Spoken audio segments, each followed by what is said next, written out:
شيعة أهل البيت اليوم يحجون إلى أبي عبد الله الحسين، يزورون سيد الشهداء. كل خطوة إلى سيد الشهداء ترفع بحجة، وكل خطوة توضع بعمرة. يعني شقد عندك عشرات الآلاف من الحجج والعمر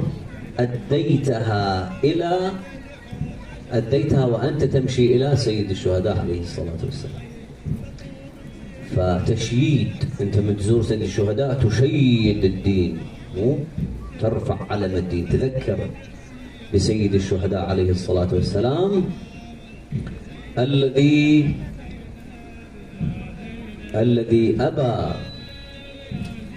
يأبى الله لنا ذلك، وأنوف شمخت وحجور طابت وطهرت، أن ماذا؟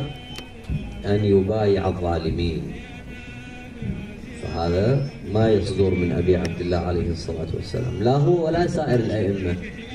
لم تكن بيعة من أحد من أئمتنا لأحد من الظالمين مطلقا. ولهذا سيد الشهداء قال لهم: انتوا ليش تقاتلونني؟ ايش تريدون من عندي؟ أنا ليس عندي نية قتالكم، إني أكره أن أبدأكم بشنو؟ بقتال. وهنا نحن نختلف مع التيار الزيدي الذي ينسب الثورية للإمام الحسين عليه السلام، وأنه قام ثائرا على الظالم.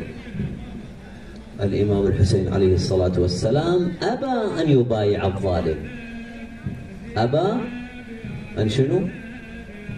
أنا أريد الأخوة يجاوبوني، إذا تحبون تجاوبوني أكون شاكر لكم حتى تصير فائدة.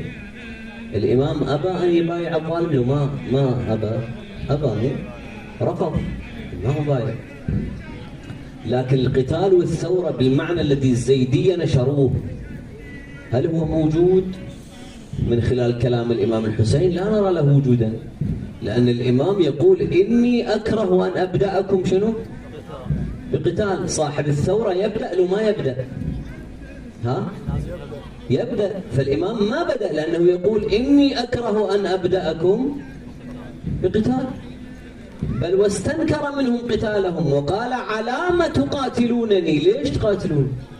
أنا جاي أمشي باتجاه الكوفة، رايح أسكن بيها وأعيش بيها، لا أريد أرفع سيف ولا أريد أسوي شيء.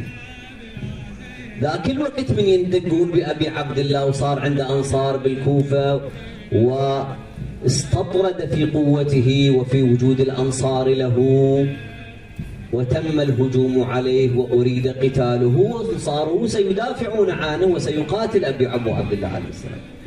لكن هو راح للكوفة: إني لم أخرج أشرا، أنا ما طالع لعركة، أشر يعني طالب عركة، ولا بطرا منتحرا، ما جاي بروحي للموت، ولا ظالما ولا مفسدا.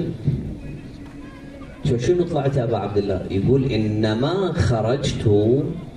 الإمام نفى الثوريات التي طرحتها الزيدية على مدار مئات السنين هذه، قال لهم: إنما خرجت لطلب الإصلاح في أمة جدي وأبي. يعني هم تحارب الإصلاح، مرة تصير بالسيف. يقول: لا أريد أن آمر بالمعروف وأنهى. مو هذا نص كلام الإمام لو أنا غلطان؟ أريد أن آمر بالمعروف وأنهى عن المنكر. أحسنتم. ممكن هم ضرب بالسيف يكون أمر، لا يقول يبين أكثر حتى يسد الطرق على التيار الزيدي. قال لهم: آمر بالمعروف وأنهى عن المنكر وأسير بسيرة، نص كلام الإمام، ما أجيب زيادة من عندي.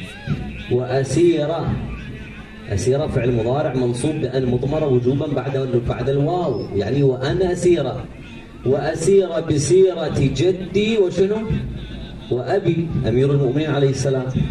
فمن قبلني بقبول الحق فالله أولى بشنو؟ بالحق. ومن رد علي أثور أقاتل، لا ما كون اصطلاحا. ومن رد علي أصبر حتى يحكم الله بيني وبين القوم الظالمين. ليش ما نقول بالخروج يعني؟ ليش ما نقول أنه الإمام خرج؟ وشنو المانع؟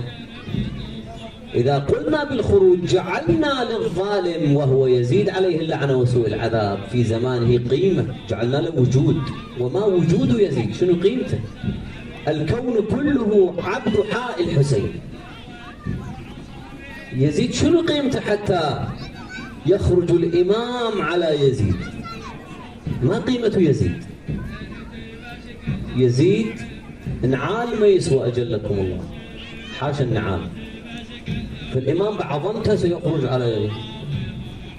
الناس مكلفون بأن يكونوا أنصارا لسيد الشهداء، هي الناس لازم تجي إلى الإمام تماما كما جاء الناس، كما الإمام علي ترك الناس قال لهم هيجي ما اخترتونا، تعالوا اختارونا يا جماعة ما تردون. ما قام الإمام جيش أمير المؤمنين قال تعالوا نجيش حتى أجيب الناس يصيرون ثورة وياي ضد الغاصبين للخلافة. جلس الإمام في داره 25 عاما، هذا صار له ما صار؟ ها أحبابي وياي، هذا اللي صار. إلى أن جاء الناس هم بعدين بعد أبو بكر وعمر وعثمان، الناس شافوا ضيم قالوا لا، ذاك الأول يقول لي شيطان يعتريني، والثاني يقول يا ليتني قعرة، والثالث يلعب بالمال ويخضمه خضم الإبل نبتة الربيع كما قال الإمام علي عليه الصلاة والسلام في خطبته الشقشقية. اجوا كلهم بعدين اجتمعوا على أمير المؤمنين اللي قال حتى إذا جاء ثالث القوم نافجا حضنيه بين نثيله ومعتلفه فما راعني إلا والقوم كعرف